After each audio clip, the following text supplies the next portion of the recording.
viewers, and a happy Workers' Day to all workers across the world, including Nigeria. It's a day to celebrate their dedication, hard work, and sacrifice to make economies work and also promote national development. We celebrate all workers across the world. And let's get on to the major highlights we have for this morning. The federal government has released guidelines for reopening the economy, and we take the key preamble of the guidelines. It is proposed that the Nigerian economy is gradually reopened in phases to give room for improvement in economic activities. The phase-wise approach to reopening provides advantages of flexibility and allows a rapid and efficient response to any change in the economy at state level. Implementation will also happen at the local government basis, with the states also playing a very supervisory and descriptive role.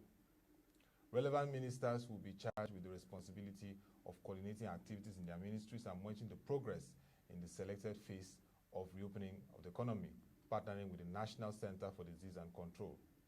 Each phase is proposed for an initial 2-week period, with progression on to the next phase, subject to review of the initial progress of the earlier stated phase. The NCDC guidelines for interaction must be followed through all the phases to ensure continued safety and mitigation of the risk of a resurgence of COVID-19. This morning, we will continue our conversations on the Economy and Politics show, and we'll be looking at the implications of the COVID-19 pandemic on the Nigerian fintech ecosystem. You all know that the fintech ecosystem is critical in this period as we continue to see the dynamism and the changes in the fourth industrial revolution driven by digital technology. With me to take the conversation to the next level is the Chief Operating Officer of the Fintech Association of Nigeria, Dr. Babatunde Obrimah. Good morning, sir. Good morning. Thanks for having me. Yes, good morning, sir, and happy new month to you and happy Workers' Day. Oh, same to you too. Yes. So, I'd just like to get your experience through the lockdown. What has it been like for you? Well, interestingly for us, we've worked remotely in the last 4 months. So the lockdown really has not changed us in terms of however it limits you. There's some people that you probably need to really see, to get some things done. But communication is working. I'm sure we'll all get used to it. It's a new normal. Gradually, we all get used to it, and we can say that it will save cost. So, I'm going for a 1-hour meeting, and I spent 2 hours in traffic. It's, It's time lost, But now we can manage those challenges, and I think that that's the beauty of technology. And that is what COVID-19 is bringing in technology, and people to appreciate the beauty of technology and the fact that you can use technology to achieve much as against having those physical meetings. Yeah, and when it comes to fintech industry, it's very vibrant in Nigeria, and the fintech industry last year was the leading destination for investment in Africa 2019. We hope that COVID-19, despite the challenges, fintech will continue to retain that position in Nigeria. But let's look at the pre-COVID-19 activities in the industry. What were the key things happening prior to the outbreak that led to the lockdowns that we're seeing in Nigeria and other countries of the world? Well, when you look at the fintech ecosystem in Nigeria, we have blockchain, we have insurtech. Payment is really foundational for any fintech ecosystem to function. And I think that payment system has matured. So you see prior to COVID-19, there are a lot of activities in the payment system. There's a lot of maturity within the payment system, but that doesn't mean that there's not areas that we still need to have improvement within the payment system. So from statistics that are available, we have about 33% of activities within the payment system.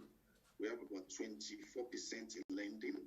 We have 21% in enterprise services. We have about 16% in wealth management. And then you have 3% in blockchain, 3% in Healthtech. So those were the level of activities. And I think last year there was almost 278 million transactions that were done with using fintech-related technologies. I mean, the card, POS, ATM, what we saw. I mean, it's the ecosystem is maturing, it's growing, but I think payment is one area that has really matured. Just give us an insight into the Fintech Association of Nigeria. You play a coordinating role and help to bring advocacy, also help to connect key players in the industry, and also try to see how we can accelerate the activities of fintech across the country. How has it been in terms of membership, in terms of corporate members? Now, although we're called Fintech Association, I mean, fintech is generic, it's a generic name, but our membership cuts across about 13 different subsectors within the economy. So we have the banks, the commercial banks, we have microfinance banks, we have finance houses, we have the fintechs, we have startups, we have law firms, we have people in agriculture, we have Edtech, universities, we have the consulting firms, so the PwC, Ernst & Young, Deloitte, we have media houses, we have law firms, so it cuts across a wide range of sectors of the economy. So we have about 125 corporate members. We recently opened it up to individual membership for professional members, for academicians, and for students. So that will start to promote from effectively. We've opened it up, but the promotion is going to start effectively for individual membership. In terms of our rules, for advocacy, we've really released the Fintech Roadmap for the capital market. From that report, they've now created other committees looking at blockchain. There's a committee looking at crowdfunding. They released the guidelines for crowdfunding about a month ago, and for the public to react to it. We actually even had another committee that also in terms of advocacy, we work with the Central Bank, we talk with NCC, we're talking with NICOM. We want to make sure that, because for us, having progressive regulatory reforms is critical for the ecosystem, so that reforms or policies don't kill initiative, but then they are progressive and support creativity. And in terms of connecting, like I said, we have 125 corporate members going to pay millions of dollars for some solution that is available locally. It's in that interaction that you can get that information. And so with that, we run various activities, various programs. We have a quarterly social meeting where everybody can meet. But now with COVID-19 here, and then we have breakfast sessions, we have various webinars to talk about different aspects of the ecosystem. In terms of accelerate, we support hackathons right from university. That's why, as part of our membership, we have universities, so that right from where they're in school, they can start to key into creativity, into technology, into how to develop new things. So we believe that there must be a group that's championing technological development, and that's why we use the word accelerate. We need to look at that, because so that we become creative or we become extinct. So we have to, so those are the three objectives that guide us as an association. Yeah, and that is very apt and proactive and remarkable from your industry. But let's look now with the COVID-19, the lockdowns we've seen, the disruptive impact it's had on the globe. What's the current situation with the industry? What the activities have been happening within this period? How are you navigating this period? Okay, the good thing is that, like I said initially, before COVID, payment was very, very active. So with COVID, payment is still active because people have to do transactions, and cash is not the king right now. So payment is still quite active, and you have a lot of challenges. I mean, especially for the young startups, they don't have offices. They go to sit down in various hubs where they can operate from. That was not available because those hubs provide them with power. They provide them with network. Now, I've had staff will say that they've not had light for the past 3 days. So, and one of them said, my gen has broken down. So how do you get power to work? So those are the challenges that you see with COVID. It's a huge challenge, especially for the young startups. Yeah. So challenge of power and enabling infrastructure for them to carry out their activities. And this therefore means that we need to deepen the infrastructure from broadband to power. Oh, definitely that even needs to be done. As a matter of fact, even with internet, because everybody is now concentrated on using data. There are even challenges with supply of data. I think there's a need to look at the issue of spectrum by NCC to increase capacity for data. So people in discussions, oh, sorry, my data went off, my internet is fluctuating, I need to come back. So those are challenges that we still need to even deal with within the system.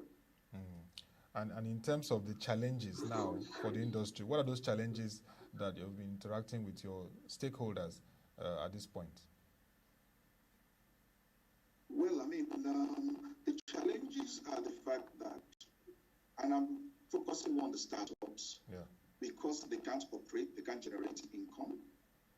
So there are revenue challenges. We see a situation where they've already started laying off their staff or cutting salary.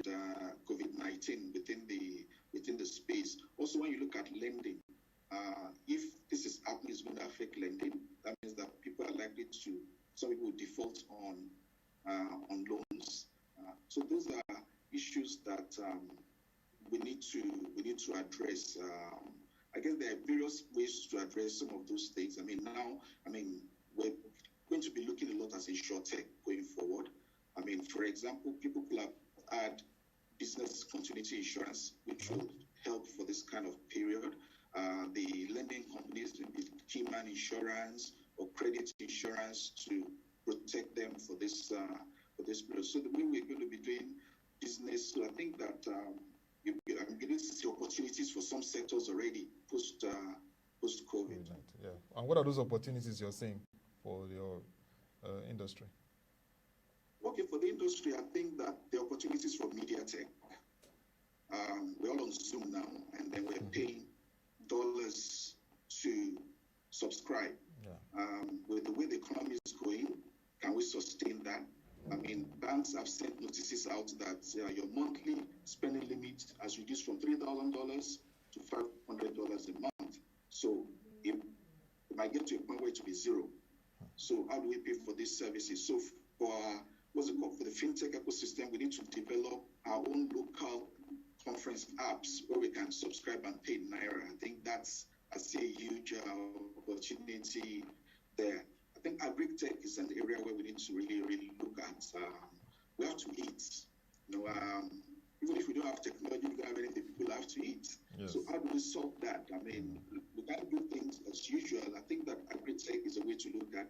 You look at Netherlands, it's the second largest exporter of food. Very good example. It's mostly done in greenhouses, using hydroponics, biogenetics. And I think that that's biotechnology. That's what we need to start looking at now, in terms of, and that is what will even encourage the younger people to come into agriculture, because they're doing things that are technologically driven. They don't want to go to the field, but we can grow food without being on the field. So I think that's an area that I see a lot of opportunities also.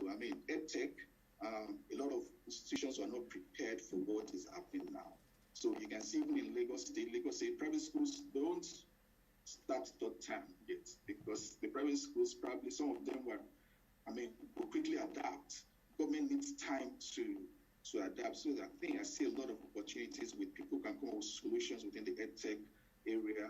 Healthtech too. You've had hospitals that have been shut down. Yeah. So now, people are coming up with, there's HMO sends a link. You can download this app and you can talk to a doctor. So I think there are a lot of opportunities with Healthtech in this going forward. Financial inclusion. People can solve biometrics and what of views for financial inclusion, I think there are still a lot of opportunities there, because now people realize that it's good for me to be, if this happens again, how do I survive if I can't transact? That's where I see opportunities within the post-COVID areas where the fintech ecosystem needs to start looking at coming out with creative solutions. Yeah, I mean, to expand their operations, which I believe you're aware of. I mean, this shows that the fintech is still attracting investment during the pandemic period, which is remarkable. Yes. Are there some other investments that news that we've had in fintech companies? Well, the data we have is that about $55 million came in the first quarter. Oh, okay. Into the fintech ecosystem. Now, when you compare that with last year, you might say that it's low, because last year over $600 million came into the system. But we know there was a huge one to interswitch $200 million. Yes. The OPEC group also had a huge amount, over $100 million. So, but with these areas of opportunity, I think that it will attract, with good solutions, there will still be a lot of investment coming into the system. I was reading an IMF report saying that investments will move into nations that have not been battered so much, as against those who have been battered a lot by the COVID-19, and they see African countries as those countries that might be investment destinations post-COVID. So I think that there are a lot of, I see investments coming in those sectors that we think there are opportunities for growth. Yes, a lot that can happen can help boost our economy. But looking at financial inclusion, we need to deepen it, and fintech plays a very key role. Nigeria has its target to hit 80% adult inclusion this year. What's the prospect for that, considering the impact of COVID-19? And how can the fintech industry still scale this? Well, I think COVID-19 would be like a catalyst for it. I mean, that we're trying to get to be financially inclusive, we should be selling benefits to them. And I think that this COVID-19 provides the opportunity to sell that benefit, and look, if this happens again, it will affect your ability to help. However, with lockdown, with social distancing, it might reduce the ability of agents to make some of these aggressive interactions. When I say aggressive, I mean aggressive in terms of market inclusion, but I think COVID-19 will be a catalyst for more people to willingly want to be financially inclusive, as against trying to convince them. All right. And like I said, technology will drive it. I think that people who can provide biometric solutions are at an advantage. There's a new company called Wax Mobile. They have this app that's biometric driven. You can register, and all your transactions are done with biometrics, deposits, transfers, and what have you. So I think that there are new things coming into the market, and they will be the game changer. You don't have to carry a card. You don't have to. It just works with it's linked to your phone, and they can just do transactions anywhere as long as they're registered and their biometrics have been captured. So I think that will be a game changer for financial inclusion. Very nice to hear. What's interaction like with the Africa Fintech Network? I know that through Fintech Association of Nigeria, we've been able to establish the Africa Fintech Network. How are the operations there during this period? Well, the operations will not be different from what we have in Nigeria, since most countries in Africa also are on lockdown. But technology, there's communication going. And right now it's grown from few countries. We now have about 35 countries within the African Fintech Network. So it's growing by the day. So which creates an opportunity for fintechs even in Nigeria, because they have that platform to be able to showcase new technology, and immediately within that network we can share it across Africa. So it's a great development. Oh, very, very great development. So we've seen last year was very great, over $600 million investments. First quarter, we've seen $55 million. Yeah, there's always this optimism. But what's your outlook for the Nigerian fintech industry post-COVID-19? What are the things that will likely shape it? Okay,